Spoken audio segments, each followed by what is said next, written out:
Okey, kita sambung contoh I. Gambar menunjukkan si padu parti santan di dalam sebuah jam. Sebuah tu apa? Ya, sebuah tu satu.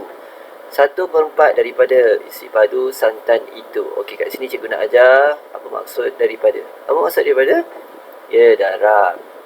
Isi padu santan itu? Ya, isi padu santan itu merujuk kepada 2400 ml.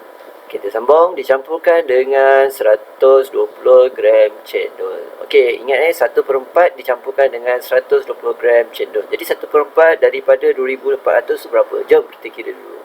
Betul tak ayat matematik cikgu? Okey, memang betul lah. Okey, jadi apa maksud dia? 1 darab 2400 ialah darab. Bawah ialah bahagi. Jadi kita kena bahagi 4. Jom. Sama tak dengan cikgu? Ya, kita dapat 600 ml. Okey, yang mililiter ni lah campur dengan 120 gram cendol. Okey, jadi kita boleh tulis satu maklumat dekat sini, iaitu 600 ml santan untuk 120 gram cendol. Untuk menyediakan ais cendol untuk menyediakan cendol. Okey, jadi soalan dia, berapakah isi padu santan dalam ml yang digunakan untuk 600 gram cendol dengan kepekatan yang sama? Okey, jadi cikgu nak tanya, 600 gram cendol, nak dapat cendol yang kira untuk sediakan satu cendol, kalau 600 gram cendol, berapa isi padu santannya? Okay, jadi kalau kita nak tahu macam nak buat, alright, kita ambil 600 gram ni, kita tulis kat mana? Bahagian kanan ke bahagian kiri? Depannya? Ya, kanan. Jadi tulis 600 gram sama dengan berapa isi padu santan yang kita perlukan. Boleh? Alright, dekat sini kita boleh buat ayat matematik. Jom. Sama tak ayat matematik awak dengan cikgu? Alhamdulillah kalau sama. Okey, macam mana kita nak selesaikan? Ya, dekat sini ada satu pasang sifar yang kita boleh potong. Satu atas dan satu bawah. Okey, 60 dengan 12. Ini siapa yang mahir dengan sifar 12? Dia tahu dia boleh permudahkan. Okey, macam mana? Okey, awak tengok sifar 12. Cikgu dah siap buatkan. 60 dan 12 ada dalam sifar 12. Okey, 20 akan jadi 5, manakala 12 akan jadi 1. Okey, jadi kita potong sekarang. 60 akan jadi apa tadi? Ya, 5, 12 akan jadi 1. Awak tengok sekarang nombor dah jadi apa? Ya, dah jadi kecil. Jadi kita senang nak kira. 5 darab 600 bagi 1. Okey, berapa dapat? Ya, betul. 3000 ml. Boleh? Nampak cikgu ada tulis bentuk lazim kat tepi. Alright, jadi berapa isi padu yang kita perlukan? Santan yang kita perlukan dalam ml? Ya, 3000 ml. Betul ke jawapan ni? Betul lah. Alright, kita pergi soal contoh yang seterusnya, contoh F. Jom. Okey, F. Gambar di sebelah menunjukkan meter kelajuan kereta Ayah Darus sepanjang perjalanannya dari Bintulu ke Muka. Dari Bintulu ke Muka. Ni dekat Sarawak ni. Siapa pernah pergi Sarawak dia tahulah. Okey, berapa meter kelajuan kereta Ayah Darus ni? Nampak tak? Kalau tak nampak, baik awak tengok teks awak. Okey, kat sini ialah 90. Apa unit dia? Kilometer per jam. Kalau awak perhatikan betul-betul dekat tengah-tengah ni ada unit dia. Apa maksud 90 km per jam? Maksud 90 km per jam ialah dia kereta ni dapat bergerak sejauh 90 km dalam masa 1 jam. Boleh faham? Alright, ini adalah satu maklumat. Kita tulis dekat sini lah. Boleh? Okey, cikgu dah siap tulis. Alright, seterusnya Ayah Darus mengambil masa 2.5 jam. Sekejap. 2.5 jam untuk tiba ke destinasi itu. Maksudnya Bintulu ke Muka bukanlah 90 km. Jauh lagi daripada 90 km. Sebab dia perlukan masa 2.5 jam. Maksudnya jauh lagi. Hitung jarak dalam kilometer yang dilalui dari Bintulu ke Muka Sarawak. Macam mana nak buat? Tuh, yang kita nak tahu kita letak atas. Okey, cikgu nak tanya 25 jam ni nak letak kat mana? Dekat atas jam ke dekat atas kilometer? Ya, jawapannya atas jam. 2.5 jam. Alright. Okey, berapa kilometer? Itu soalan dia. Hitung jarak dalam kilometer. Okey, macam mana nak, kita dah siap dah kita punya macam persamaan ni. Jadi macam mana nak buat ayat matematik? Ya, yang betul. Yang pertama, garis ni dan kita buat. Jom. Sama tak awak punya dengan cikgu ayat matematik? Alhamdulillah. Apa kita nak kena buat? Kita darab je. Bahagi tak perlu sebab dia per 1. Jom kita darab. Okey, kat sini awak tengok cikgu susun. Cikgu memang suka kalau ada nombor ada sifar, memang cikgu akan letak dekat bahagian bawah. Kenapa? Sebab sifar ni kita boleh turunkan saja. Alright, 5 darab 9, 45. Kita terus darab 9 dah. Sifar lepas turun, kita terus darab 9. 5 darab 9, 45. 2 darab 9, apa? 18 tambah 4, 22. Okey, perpuluhan nak letak mana? Sebabkan soalan ni dia satu tempat perpuluhan, jadi jawapan pun mesti satu tempat perpuluhan. Okey, jadi kat sini mana? Jawapannya ya 225 kilometer. Dah siap belum? Dah. Sebab dia tanya hitung jarak dalam kilometer. Okey, jom kita pergi soalan seterusnya. Okey, soalan G. Raja di atas menunjukkan kedudukan 4 bandar di sebatang jalan yang lurus. Apa bandar tu? A, B, C, D. Ada 4 bandar. Han bertolak dari bandar A ke pada pukul 8 pagi. Okey, teruskan dia memandu dengan kelajuan yang sama iaitu 90 km sejam. Ini adalah satu maklumat macam tadi juga. Okey, soalannya tanya ialah pada pukul berapakah Han akan tiba di bandar D. Okey, dia tanya kat sini sampai pukul berapa. Okey, jadi kita first sekali kita dah dapat maklumat 90 km perjalanan untuk 1 jam. Jadi A ke D ni berapa jauh dia? Ya betul, kita kena tambahkan 170 dengan 90 kena tambah nak tahu berapa jarak A ke D, bandar A ke D. Jom kita kira. Okey, hasil dia ialah 360 km. Jadi dia nak tahu berapa lama kan? Nak letak mana? Belah kiri ke belah kanan? Belah atas kilometer ke atas jam? Ya betul, atas kilometer. Si unit yang sama. Okey, ataupun kawan dia lah. Okey, jadi berapa jam yang diambil masa? Alright, jadi macam mana nak buat? Ya, kita boleh bentuk ayat matematik. Okey, jom kita bentuk. Okey, cikgu dah bentukkan. Sama tak dengan awak?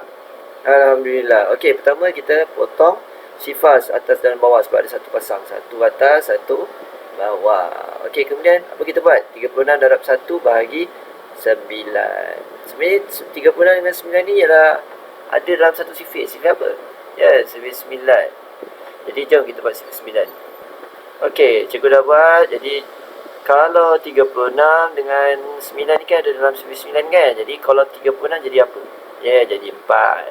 9 akan jadi 1 sebab dia nombor yang pertama. Okey, jadi sekarang tinggal 4 darab 1 bagi 1. Jadi 4 darab 1 berapa? Ya, 4. Unit dia apa? Ya, jam.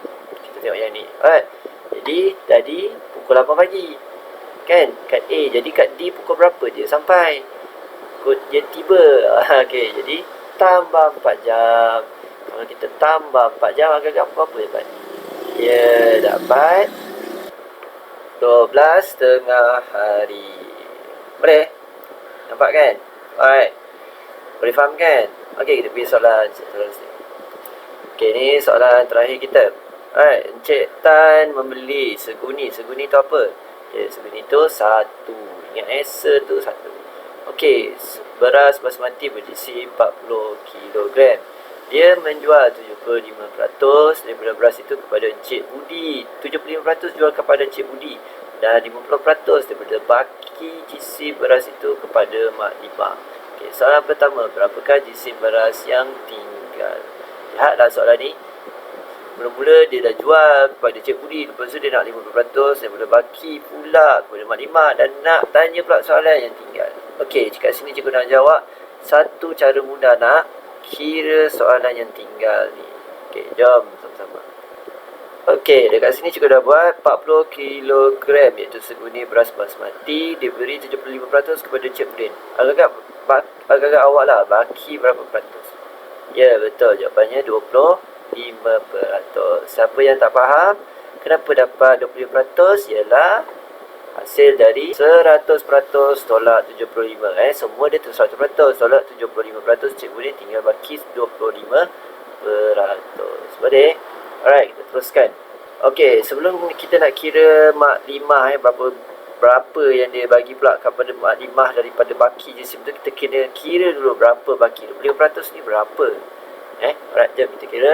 Okey, siapa yang tak tahu macam ni lah cara kira dia. 25 per 100 ni kita kira yang baki ya. Kita tak kira yang bagi Cik Udin. Sebab apa? Sebab sekejap lagi sambungan dia ialah yang baki.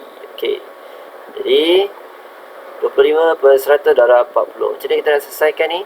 Alright, cikgu nak jawab sesuatu iaitu sifir 25. Okey, kat sebelah ni ada sifir 25. Ada nombor 100 dan ada juga nombor 25. Jadi 25 per 100 ni kita boleh permudahkan. 25 akan jadi apa? 1. 100 akan jadi apa? 4. Jadi kita boleh potong kat sini. Alright, jom potong. 25 akan jadi apa? 1. 100 akan jadi 4. Boleh? Sekarang kerja dah senang. 1 darab 40 bahagi 4. Okey, dekat sini pun kita boleh permudahkan. 4 dengan 40 ni satu sifar yang sama. Jadi 4 potong akan jadi 1. 4 ni akan jadi 1 disebabkan ada sifar jadi 10. Boleh? Okey, jadi 1 darab 10 10 bahagi 1 10 juga. Jadi 10 kilogram. Boleh? Dia ada K ni salah ni. Alright, 10 kilogram ialah baki. Boleh? Okey, kat sini sekali lagi cikgu nak tunjukkan 10 kilogram bagi kat mak 50%. Berapa peratus yang kita tinggal? Ya, betul. Jawapannya ialah 50% juga. Sebab 100 tolak 50. 50% tinggal. Okey, 50% ni sebenarnya ialah bermaksud separuh. Jadi kalau separuh daripada 10 kilogram berapa? Senang je. Separuh maksudnya bahagi 2. Jadi 10 bahagi 2 berapa? Ya, 5 kilogram. Jadi yang tinggal 5 kilogram. Yang mak 5 pun 5 kilogram dapat. Right, jadi soalannya berapakah jisim beras yang tinggal? Apa jawapannya? Ya, jawapannya 5 kilogram. Boleh? Senang je. Alright, kita pergi soalan H2 ni. Jom. Okey, H2 ni sambungannya ialah mak 5 ingin menyediakan nasi biryani. Dia menggunakan 1/5 liter susu cair untuk 1 gram beras mati. Okey, ni ada satu maklumat. Apa maklumat dia? Ya, 1/5 liter susu cair untuk 1 kilogram beras. Boleh? Alright, beras mati. Okey, basmati ke basmati? Basmati, maaf Okey, berapakah isi padu susu cair? Okey, dia nak tanya yang susu padu susu cair ni, yang ni dia tanya. Yang diperlukan untuk memasak nasi biryaninya. Tadi berapa kilogram yang mak 5 dapat tadi? Siapa ingat lagi? Berapa? 5 kilogram. Mak 5 dapat 5 kilogram. Okey, jom kita pergi soalan tadi. Okey, jadi kita tulis dekat sini 5 kilogram. Berapa isi padu susu cair yang diperlukan? Betul ke? Betul lah kan? Alright. Sekarang ni kita dah bentukkan persamaan. Jadi kita boleh buat ayat matematik. Kita garis ni kan? Alright, jom kita buat matematik. 5 per 1 darab 1/5 liter. Boleh buat macam ni tau. Siapa yang tak tahu, kita boleh buat macam ni. Tak ada masalah, buat je. Okey, siapa yang pernah belajar pecahan? Darab pecahan. Darab pecahan. Macam tu. Okey, jadi kita boleh permudahkan yang ni. 5, 1, 5, 1. Sebab kedua-duanya sifir atas dan bawah kita boleh permudahkan. Jadi kita buat sifir 5 boleh lah. 1, 1. Jadi apa jawapan dia? Ya, 1 liter. Siap lah. Berapa isi padu cair? Dia nak dalam unit apa? Dia tak beritahu. Okey, jadi bolehlah 1 liter. Alright, itu je daripada cikgu. Alright, jumpa lagi. Bye.